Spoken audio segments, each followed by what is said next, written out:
தடாதகை பிராட்டியாரின் திரு அவதாரப் படலம். குலசேகர பாண்டியன் மதுரை நகரை நிர்மாணித்ததன் பலனாக அழகான மகனையும் பெற்றான். அவனுக்கு மலையத்துவஜன் என்று பெயரிட்டான். குலசேகர பாண்டியன் அந்த மன்னனின் மகளாக தன் மனைவி பார்வதி தேவியையே அவதரிக்கச் செய்தார் சிவபெருமான். ஆம், அவளே தடாதகை பிராட்டி எனப்படும் மீனாட்சி. அவள் மலையத்துவஜனின் மகளாகப் பிறந்தது சுவைமிக்க வரலாறு.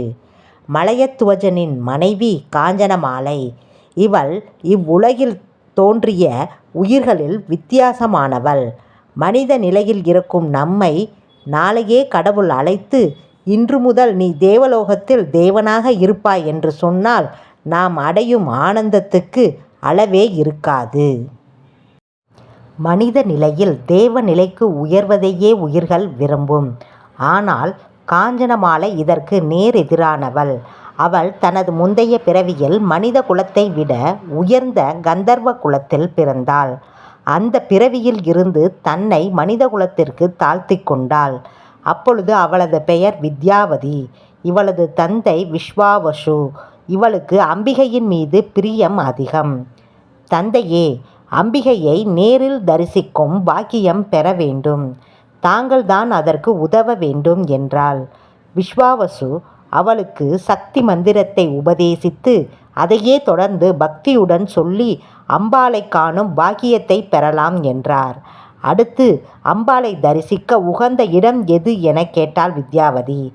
பூலோகத்தில் துவாதசாந்தம் என்று புகழ்பெற்றதும் கடம்ப மரங்கள் நிறைந்த வனத்திலுள்ளதுமான மதுரை என்னும் புண்ணிய சேத்திரத்தில் யார் ஒருவர் அம்பாளை தரிசிக்கிறார்களோ அவர்கள் பாக்கியசாலிகள் என்றார் விஸ்வாவசு.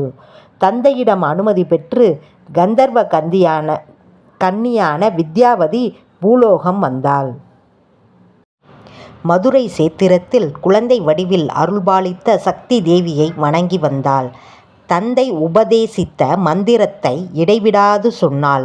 1 ஆண்டு வரை கடுமையான விரதம் அனுஷ்டித்த அவளது பக்திக்கு அம்பாள் இறங்கினாள். வித்யாவதியின் முன்பு 3 வயது குழந்தையின் வடிவில் காட்சி தந்தாள். தாயே என அழைத்தாள். வித்யாவதி நெகிழ்ந்து போனாள். அம்மா மீனாட்சி, நான் உன்னை குழந்தையாக கருதி என் மனதால் பாராட்டினேன், சீராட்டினேன், நீராட்டினேன். அழுது அடம்பிடித்த உன்னை பொய்க்கோபம் கொண்டு கண்டித்தேன், பாலூட்டினேன், சடைமுடிந்து பின்னலிட்டேன். இத்தனையும் கற்பனைதான் என்றாலும் இந்த எளிய பக்திக்கும் அகமகிழ்ந்து காட்சி தந்தாயே. பிறந்த பயனை அடைந்தேன் என்றாள் வித்யாவதி. குழந்தை மீனாட்சி சிரித்தாள். தாயே, பக்தர்கள் எனக்கு கொண்டு வரும் ஆடம்பர காணிக்கைகளால் நான் மகிழ்வதில்லை. கால் கடுக்க காத்திருப்பதால் மட்டும் என்னை அடைந்துவிட முடியாது. இருந்த இடத்தில் இருந்தபடியே உன்னை போல் மானசீகமான பக்தியை செலுத்துவதையே நான் விரும்புகின்றேன். அவர்களுக்கு காட்சி கொடுப்பதையே பெருமையாக கருதுகின்றேன். சரி, நீ ஏதாவது என்னிடம் கேள், வரம் தருகின்றேன் என்றாள். தெரிந்தோ தெரியாமலோ உன்னை என் பிள்ளையாக கருதிவிட்டேன். அந்த பிணைப்பை என்னால் விட முடியாது. இந்த நிலை தொடர வேண்டும். இதை தவிர என்னிடம் எந்த பிரார்த்தனையும் இல்லை என்றாள் வித்யா. இதை கேட்டு அகமகிழ்ந்த மீனாட்சி, அம்மா, அடுத்த முறை நீ மானிட ஜென்மம் எடுப்பாய். சோழராஜனின் மகளாக பிறக்கும் உன்னை மலையத்துவஜ பாண்டியன் திருமணம் செய்வார். உங்கள் இல்லத்தில் நான் இதே 3 வயது குழந்தையாய் அவதரிப்பேன் என்று சொல்லி வித்யாவதிக்கு நல்லாசி கூறி மறைந்தாள். வித்யாவதி நினைத்திருந்தால் கந்தர்வ நிலையில் இருந்து தேவ நிலைக்கு உயர்ந்து சக்தி லோகத்திலேயே இருந்திருக்கும்படியான வரம் கேட்டிருக்க முடியும். ஆனால் அவள் மானிட பிறவி பெற்றதன் மூலம் தெய்வத்திற்கே தாயான பெருமையை பெற்றாள். ஈசனுக்கு மாமியாராகும் தகுதியும் கிடைத்தது. மீனாட்சியின் அருள்வாக்கின்படி அவள் சோழ மன்னன் சூரசேனனின் மகளாக பிறந்தாள். மலையத்துவஜ பாண்டியனை மணம் செய்தாள். நீண்ட காலமாயிற்று. அவர்களுக்கு குழந்தை பாக்கியம் இல்லை. தனக்கு பிறகு நாடாள வாரிசு இல்லையே என்ற கவலை மன்னனை உருக்கியது. அவன் பல யாகங்கள் செய்தான். கோயில்களுக்கு கும்பாபிஷேகம் செய்வித்தான். கடைசியாக அஸ்வமேத யாகம் செய்வதென முடிவு செய்தான். இதன் மூலம் சகல லோகங்களும் தனக்கு அடிமைப்படுவதுடன் குழந்தை பாக்கியம் சித்திக்கும் என கருதினான். யாக ஏற்பாடுகள் ஜரூராக நடந்தது. வெற்றிகரமாக யாகம் நடந்துவிடும் என்ற நிலை வந்ததும் தேவலோகத்தில் இருந்த இந்திரனுக்கு பயம் வந்துவிட்டது. யாகம் வெற்றி பெற்றால் மலையத்துவஜன் இந்திரலோகத்தையே கைப்பற்றி விடுவான், தன் பதவி போய்விடுமே என்று கவலையடைந்தான். ஒரு நாள் மலையத்துவஜனின் முன்பு தோன்றினான். ஆச்சரியமடைந்த மலையத்துவஜன், ஐயனே, தாங்களே எங்கள் மதுரை நகருக்கு நேரில் வந்தீர்களா? நான் என்ன பாக்கியம் செய்தேன் என்று உபசார வார்த்தைகள் சொல்லி வரவேற்றான். இந்திரன் அவனிடம், மன்னனே, குழந்தை வேண்டும் என்பதே உனது கோரிக்கை. அதற்கு அஸ்வமேத யாகம் பலன் தராது. நீ பல யாகங்கள் செய்தாலும் புத்திர காமேஷ்டி யாகம் செய்ய தவறிவிட்டாய். அந்த யாகத்தை நடத்து. உனக்கு பராசக்தியே மகளாக வந்து அவதரிப்பாள். முற்பிறப்பில் உன் மனைவி செய்த புண்ணியத்தால் கிடைத்துள்ள பாக்கியம் இது என்று சொல்லவும் அஸ்வமேத யாக திட்டத்தை கைவிட்டு புத்திரகாமேஷ்டி யாகம் செய்வதற்கு ஒப்புக்கொண்டான் மன்னன். இந்திரனும் பயம் நீங்கி விடை பெற்றான். புத்திரகாமேஷ்டி யாகம் தொடங்கியது. இந்த தகவல் பட்ட மகிஷி காஞ்சனமாலைக்கும் தெரிய வரவே அவளும் அடைந்த ஆனந்தத்திற்கு அளவில்லை. கண்டோர் வியக்கும் வேள்விசாலை ஒன்றை அமைத்தான் மலையத்துவஜன். யாகம் கோலாகலமாக துவங்கியது. நாட்டு மக்கள் தங்கள் வாரிசை எதிர்பார்த்து ஆவலுடன் யாக பூஜையில் கலந்து கொண்டனர். மலையத்துவஜனும் காஞ்சனமாலையும் புனித நீராடி வேப்பிலை மாலை சூடியாக குண்டலத்தின் முன் அமர்ந்தனர். யாக குண்டத்தில் பல்வகை பொருட்கள் போடப்பட்டன. குடம் குடமாக நெய் ஊற்றப்பட்டது. வேள்வி புகை மதுரை நகரெங்கும் பரவியது. இந்திரன் அந்த யாகத்தின் பலனை பெற்றுக்கொண்டு அதற்கேற்ப பலனும் அளித்தான். அப்போது யாகசாலையில் பூமழை பொழிந்தது. மன்னனுக்கு வலது தோளுக்கும் வலது கண்ணும் துடித்தன. ஆண்களுக்கு வலது கண் வலது தோள் துடித்தால் சுபமான நிகழ்ச்சிகள் ஏற்படும். பெண்களுக்கு இடது கண் துடித்தால் அது சுபசகுனம். அதற்கேற்ப காஞ்சனமாலைக்கு இடது கண் துடித்தது. அப்போது அந்த இடமே பிரகாசமானது. யாக குண்டத்தில் எரிந்த அக்னியின் மத்தியில் பரிச்சன வெளிச்சம் உண்டானது. அதன் மத்தியில் பச்சை நிறத்தில் 3 வயதுடைய ஒரு பெண் குழந்தை நின்ற நிலையில் தோன்றியது. ஆம், தெய்வத்தாயான மீனாட்சி பூமியில் அவதரித்து விட்டாள். காஞ்சனமாலை என்னும் பெண் தெய்வம் மதுரை மக்களுக்கு கொடுத்த மற்றொரு தெய்வம் அவள். மதுரைக்கு போகிறவர்கள் மீனாட்சியை மட்டும் வணங்கினால் போதாது.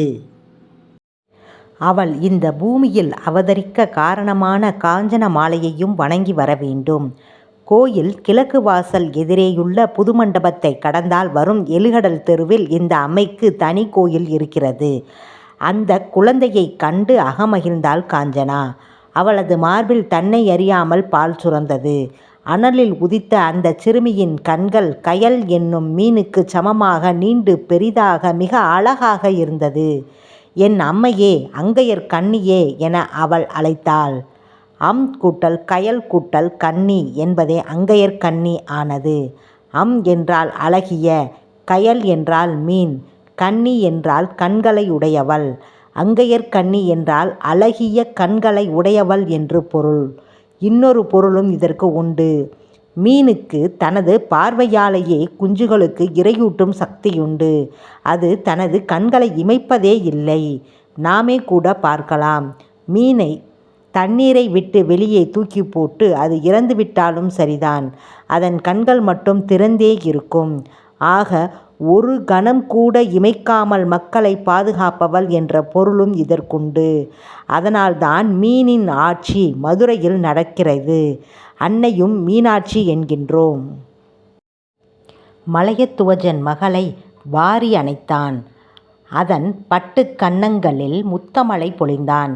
பட்டுத்துணி ஒன்றை குழந்தை மீது போர்த்தி மார்பில் சுரந்த பாலை தன் மழலைக்கு ஊட்டி பேரின்பம் கண்டாள் காஞ்சனமாலை. பாலூட்டி முடித்ததும் தன் குழந்தையின் முக அழகை பார்த்து பூரித்து போன காஞ்சனையின் கண்கள் சற்றே கீழிறங்கி அப்படியே அதிர்ச்சியில் ஆழ்ந்துவிட்டாள். என்ன இது? உலகில் யாருக்குமே இல்லாத அதிசயம். ஐயோ, குழந்தைக்கு 2 மார்புகள் தானே இருக்க வேண்டும், 3ஆவதாக ஒரு தனம் இருக்கின்றதே, இது என்ன கொடுமை? ஐயோ பராசக்தி, நீயே என் மகளாக பிறந்தாய். உன்னை பெற்றுமா நான் துன்பத்தில் ஆள வேண்டும்? சற்று முன் வரை இருந்த இன்பம் ஒரே நொடியில் தூளாகிவிட்டதே. காஞ்சனா புலம்ப மலையத்துவஜன் பதட்டத்துடன் என்ன ஏதென்று விசாரித்தான். விஷயத்தை அறிந்ததும் அவனது முகமும் சோகத்தில் ஆழ்ந்தது. ஆனாலும் அவர்கள் இதை வெளிப்படுத்தவில்லை. குழந்தையை எடுத்துக்கொண்டு சுந்தரேஸ்வரர் கோயிலுக்கு சென்றனர். சன்னதியில் குழந்தையை கிடத்தி, ஐயனே, மழலை செல்வம் இல்லாத எங்களுக்கு குழந்தை தந்தாய். ஆனால் பிறந்த குழந்தை இப்படி இருக்கிறதே, இதனால் அவளது எதிர்காலமே பாதிக்குமே. என்ன செய்வேன் என உருக்கமாக சுவாமியிடம் பேசினான் மலையத்துவஜன். அப்போது அசரீரி ஒன்று அவர்களுக்கு மட்டுமே கேட்கும் வகையில் ஒலித்தது. மலையத்துவாஜா, காஞ்சனா, நீங்கள் இருவரும் இது பற்றி கவலை கொள்ள வேண்டாம். இவள் அன்னை பராசக்தியின் அவதாரம். இவள் பருவம் எய்தி திருமணம் நடக்க இருக்கும் வேளையில் இந்த தனம் மறைந்துவிடும். எனவே இது பற்றி நீ கவலை கொள்ள வேண்டாம். இவளுக்கு தடாதகை என்று பெயரிடுங்கள் என்றது. இறைவனே உத்தரவாதம் கொடுத்த பிறகு என்ன பயம்? தம்பதியர் பயம் நீங்கி சுவாமிக்கு நன்றி தெரிவித்தனர். குழந்தை பிறந்த விழா பாண்டிய நாடெங்கும் கோலாகலமாக கொண்டாடப்பட்டது.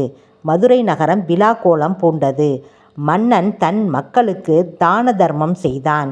காஞ்சன மாலை சுமங்கலி பெண்களுக்கு மஞ்சள், குங்குமம், பட்டுப் புடவைகளை தானமாக அளித்தாள். நீண்ட தூரம் வரிசையில் நின்ற மக்கள் இந்த தானத்தை பெற்று மகிழ்ந்தனர். மன்னர்கள் மகிழ்ச்சியாக இருக்கும் வேளையில் மக்களுக்கு தாராளமாக சலுகைகள் கிடைக்கும். மலையத்துவஜனின் ஆட்சியில் வரிகள் குறைக்கப்பட்டன. கைதிகள் விடுதலை செய்யப்பட்டனர். புலவர்கள் கௌரவிக்கப்பட்டனர். பல இடங்களில் மக்களின் தாகம் தீர்க்கவும் விவசாயத்தை அதிகரிக்கவும் குளங்கள் வெட்டப்பட்டன. மீனாட்சி பிறந்த உடனேயே பாண்டிய நாட்டு மக்கள் மிகுந்த மகிழ்வுடன் வாழ ஆரம்பித்து விட்டனர். மன்னன் பெயர் சூட்டு விழாவுக்கு ஏற்பாடு செய்தான். இறைவனின் உத்தரவுப்படி தடாதகை பிராட்டியார் என்று பெயர் சூட்டினர். தடாதகை என்றால் என்ன? அவள் ஏன் 3 தனங்களுடன் இந்த பூமியில் பிறந்திருக்க வேண்டும்? தடாதகை என்றால் எல்லா வகையிலும் மாறுபட்டவள் என்று பொருள். அவள் முக்கண்ணனாகிய சிவனுக்கு வாழ்க்கைப்பட இருந்தாள். அவருக்கு தன்னை வித்தியாசமான முறையில் காட்டிக்கொள்ள அவரைப் போலவே 3 தனங்களுடன் பிறந்தாள். தமிழ் வளர்த்த மதுரையை ஆளப்போவதால் இயல், இசை, நாடகம் என்னும் முத்தமிழை குறிக்கும் வகையில் 3 தனங்களுடன் பிறந்தாள் என்றும் சொல்வார்கள் அறிஞர்கள். அகரம், உகரம், மகரம் என்னும் எழுத்துக்களின் கோர்வையே ஓம் என்னும் பிரணவமாகும். அவளை பிரணவத்தின் வடிவம் என்றும் குறிப்பிடலாம். இப்படி செல்வாக்கோடு பிறந்த மகள் செல்வாக்கோடு வளர்ந்தாள்.